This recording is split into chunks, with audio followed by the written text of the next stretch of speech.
خوش آمدید۔ آج کے اس تفصیلی جائزے میں ہم ایک بہت ہی زبردست موضوع پر بات کرنے والے ہیں۔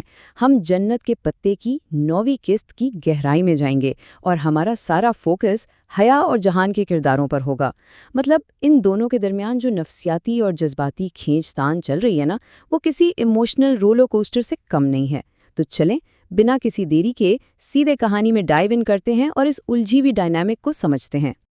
اب ذرا ان الفاظ پر غور کریں۔ نکل جاؤ میری زندگی سے، تم میرے لیے عذاب اور دکھ کے علاوہ کبھی کچھ نہیں لائے۔ سچی بات ہے، یہ کوئی عام سا غصہ نہیں ہے۔ یہ حیا نے انتہائی کرب اور شدت جذبات میں آ کر جہان کو کہا تھا۔ اس ایک جملے سے ہی آپ اندازہ لگا سکتے ہیں کہ ان کا رشتہ کس نہج پر پہنچ چکا ہے۔ لیکن یہ سب ہوا کیسے؟ اس دھماکے کی اصل وجہ تک پہنچنے کے لیے ہمیں کہانی کو تھوڑا سا ریوائنڈ کرنا پڑے گا۔ تو کہانی کی شروعات ہوتی ہے استنبول کے بہت ہی مشہور، سرد اور مصروف علاقے تقسیم اسکوائر اور استقلال اسٹریٹ سے۔ اصل میں یہی وہ جگہ ہے جہاں اس ساری غلط فہمی اور نفسیاتی کشمکش کی بنیاد پڑتی ہے۔ حیا اپنے دوست کے ساتھ وہاں موجود ہے اور اس کا اصل ٹارگٹ ہے کسی بھی طرح جہان سے ملاقات کرنا۔ لیکن جو کچھ وہ وہاں دیکھتی ہے نا، وہ اس کی تمام امیدوں کے بالکل برعکس ہوتا ہے۔ ہوتا کچھ یوں ہے کہ برگر کنگ کے بالکل باہر حیا کو جہان نظر آ جاتا ہے، لیکن وہ اکیلا نہیں ہے۔ اس کے ساتھ ایک لمبے سرخ بالوں والی اجنبی لڑکی کھڑی ہے، اور وہ دونوں کسی ایسی زبان میں بحث کر رہے ہیں جو ترکی نہیں ہے اور حیا کے بالکل اوپر سے گزر رہی ہے۔ لیکن بات یہاں ختم نہیں ہوتی۔ سب سے تکلیف دہ لمحہ وہ تھا جب حیا اسے پکارتی ہے اور جہان انتہائی سرد مہری سے اسے پہچاننے سے ہی انکار کر دیتا ہے۔ الٹا پوچھتا ہے کہ کیا مسئلہ ہے۔ جہان کی یہ جو بے رخی اور نفسیاتی دیوار تھی نا، اس نے حیا کے دل کو بالکل چکنا چور کر دیا۔ یہ وہ پہلا جھٹکا تھا جس نے حیا کو اندر تک ہلا کر رکھ دیا۔ اور اسی ٹوٹی ہوئی حالت میں، اسی دل شکنی کے ساتھ حیا واپس ہاسٹل آتی ہے۔ اب وہ کیا کرتی ہے کہ اپنے اس دکھ اور فرسٹریشن کو نکالنے کے لیے خود کو ایک کام میں مصروف کر لیتی ہے۔ وہ حسین کی سالگرہ کے لیے کچن میں ایک بہت ہی بڑا اور پیچیدہ سا جنجر بریڈ ہاؤس بنانے لگتی ہے۔ یہ کوئی عام کیک نہیں تھا، دراصل وہ اپنی محنت کے ذریعے اپنے دل کا بوجھ ہلکا کرنے اور اس صدمے سے باہر نکلنے کی ایک شدید کوشش کر رہی تھی۔ 4.5 یعنی پورے 4.5 گھنٹے۔ سوچیں ذرا، یہ صرف ایک نمبر نہیں ہے، یہ حیا کی اس جنونی لگن کو دکھاتا ہے جو اس نے اپنے ٹوٹے ہوئے دل کو بہلانے کے لیے اس جنجر بریڈ ہاؤس پر لگائی۔ ایک ایک دیوار کو پرفیکٹلی جوڑنا، چھت بنانا، کریم اور جیلی سے اسے سجانا۔ یہ 4.5 گھنٹے حقیقت میں اس کی اس جذباتی کیفیت کو سنبھالنے کی ایک کوشش تھی جو استقلال اسٹریٹ پر بکھر گئی تھی۔ اگر غور کریں تو یہ جنجر بریڈ ہاؤس دراصل ان دونوں کے درمیان موجود اس انتہائی کمزور اور نازک سے رابطے کا ایک بصری استعارہ بن چکا تھا۔ حیا نے اسے کتنی احتیاط اور محنت سے بنایا، لیکن پھر ہوتا کیا ہے؟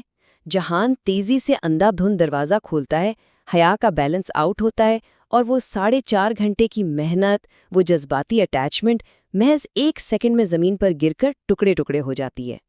اب ذرا خود سوچیں، یہ صرف ایک کیک کا گرنا تھوڑی تھا، یہ تو حیا کے صبر کے پیمانے کا چھلکنا تھا۔ اور جیسے ہی وہ ہاؤس زمین پر گرتا ہے، حیا کے جذبات مکمل طور پر آؤٹ آف کنٹرول ہو جاتے ہیں۔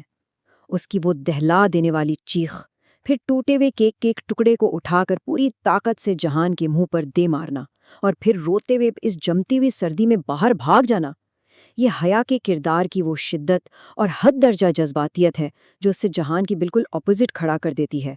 وہ اپنے جذبات کو چھپا نہیں پاتی، جو بھی محسوس کرتی ہے بس ایکسٹریم پر کرتی ہے۔ اب ذرا اس ٹائم لائن پر ایک نظر ڈالیں۔ حیا کی جذباتی حالت کا کتنا حیران کن خاکہ سامنے آتا ہے۔ شام 4 بجے وہ فل امید اور خوشی کے ساتھ بیکنگ شروع کرتی ہے۔ 8:30 بجے جب ہاؤس ٹوٹتا ہے تو اس کا غصہ 7ویں آسمان پر ہوتا ہے۔ 9 بجے وہ شدید سردی میں جھیل کے کنارے اکیلی بیٹھ کر پھوٹ پھوٹ کر رو رہی ہے۔ لیکن پھر رات 10 بجے وہی حیا ایک گرم ایپل ٹی کی کپ پر مسکرا رہی ہے۔ یہ سارا اتار چڑھاؤ ثابت کرتا ہے کہ حیا اپنے لمحاتی جذبات کے کتنا تابع ہے۔ جتنی جلدی وہ ٹوٹتی ہے، یقین مانے اتنی ہی جلدی سنبھل بھی جاتی ہے۔ لیکن پھر کہانی میں ایک بہت ہی زبردست اخلاقی موڑ آتا ہے۔ ڈی جے حیا کو سمجھاتی ہے کہ چیزیں تو وقتی ہوتی ہیں، ٹوٹ جاتی ہیں، مگر رویے دائم ہوتے ہیں اور صدیوں کے لیے اپنا اثر چھوڑ جاتے ہیں۔ وہ بتاتی ہے کہ تمہارا یہ سخت رویہ بالکل غلط تھا، کیونکہ جہان نے جان بوجھ کر تو ایسا نہیں کیا تھا، اور یہ ایک جملہ حیا کے اس اوور دا ٹاپ ریاکشن کو چیلنج کر دیتا ہے، اسے سوچنے پر مجبور کرتا ہے کہ کیا واقعی اس کا اتنا غصہ کرنا بنتا تھا؟ یہ بڑی ہی گہری بات ہے جو ہمیں کرداروں کے رویوں کے دیر پا اثرات سمجھاتی ہے۔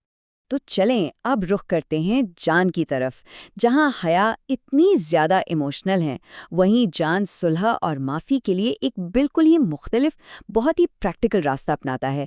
وہ پھولوں یا لمبی چوڑی جذباتی باتوں کا سہارا بالکل نہیں لیتا۔ اس کے معافی مانگنے کا طریقہ بہت گراؤنڈڈ اور عملی ہے۔ اور سچ کہوں تو یہ موازنہ اس قسط کی جان ہے۔